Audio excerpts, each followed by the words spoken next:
Good morning, children. Welcome to the English session. Today, we shall be dealing with the poem Keeping Quiet, written by Pablo Neruda. The poem Keeping Quiet discusses the need of maintaining peace and silence. The poet stresses upon being quiet and harmless to the human beings, animals, and environment. He suggests that in order to maintain peace and harmony, it is required to stop and introspect ourselves. Now let's analyze the poem. Now we will count to 12 and we will all keep still. For once on the face of the earth, let's not speak in any language. Let's stop for 1 second and not move our arms so much. It would be an exotic moment without rush, without engines. We would all be together in a sudden strangeness. Fishermen in the cold sea would not harm whales, and the man gathering salt would look at his hurt hands. Those who prepare green wars, wars with gas, wars with fire, victory with no survivors, would put on clean clothes and walk about with their brothers in the shade doing nothing. What I want should not be confused with total inactivity. Life is what it is about. I want no truck with death.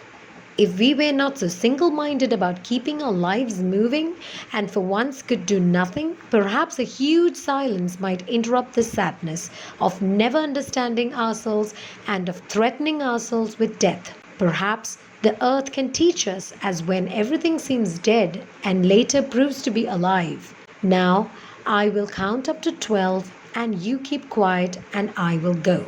So let's analyze the poem. The poet begins the poem by counting till 12. He hopes that by then everyone will be calm and ready to listen. He then stresses that we should all be still for once. He encourages everyone to remove all boundaries, dissolving them by neither speaking in any language nor by taking any action. He believes that such a moment would be rare, special, and even strange. It would be a moment where there would be no noise or no rush to get anywhere, and where everyone would be united. Such a calm moment would allow fishermen to show kindness to their prey and salt gatherers to look at their injured hands. That is, people would have the time to reflect on their own actions, empathize with other living beings, and even understand their own pains. The poet then dwells into the outcomes of war and wishes that people would realize how they are hurting the world as well as themselves for a false victory. Those who exploit nature for their own benefit do not realize that their actions would eventually lead to a world where everything, including them, would cease to exist. The poet encourages people to use the silence and calm to put aside their differences and to cleanse their minds while walking in the shade of peace and harmony together as brothers. He clarifies that by asking people to be still, he's not encouraging them to become completely inactive. He does believe in the process of living a life and wants to have nothing to do with death. However, he goes on to admonish the single-minded behavior of moving for the sake of movement. For a change, he asks everyone to do nothing and keep silent. This silence, he hopes, would help people change the unfortunate situation of being too busy to understand themselves or each other. Such a situation only creates conditions that eventually brings everyone closer to death. The poet further asks the reader to be inspired by the earth, its cycle of autumn and winter, which creates an illusion of death, eventually circles towards spring and summer when everything is alive once again.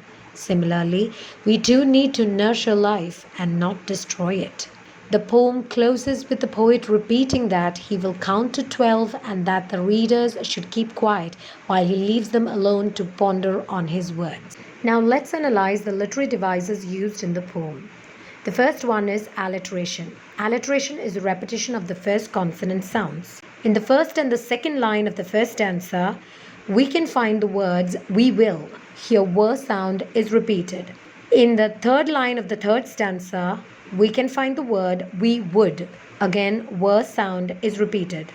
In the fourth line of the third stanza, sudden strangeness, the sir sound is repeated. In the fourth line of the fourth stanza, his hurt hands, here her sound is repeated. In the second line of the fifth stanza, we can find the words was with. Here again, were sound is repeated. In the fourth line of the fifth stanza, clean clothes, ker sound is repeated. In the fifth line of the sixth stanza, we can find the words we wear. Again, were sound is repeated.